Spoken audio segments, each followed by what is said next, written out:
Maxkamad ku taalla dalka Australia ayaa la soo taagay haweeney lagu sheegay amaba lagu eedeeyay inay dishay 3 qof oo ahaa qoyska ninkeeda kadib khilaaf la sheegay in naagta dilka geysatay iyo qaar ka mid ah xubnaha qoyska ninkeeda uu soo kala dhex galay. Irene Peterson, oo 50 jir ah, ayaa dishay hooyada, aabbaha iyo walaasha ninkeeda, halka xaalad halis ah uu galay qof kale oo afraad.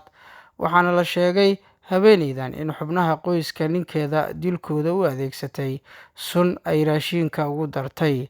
Xeer ilaalinta ayaa sheegtay in falkaasi uu ahaa mid ula kac ah, laakiinse qareennada iyada u doodaya ayaa ku difaacaya in uu ahaa falkaasi shil aan loogu talagelin. Dadka dhintay waxay kala yihiin sodonkeed, sodohdeed iyo dumaashigeed oo la dhalatay ninkeedii ay kala tageen.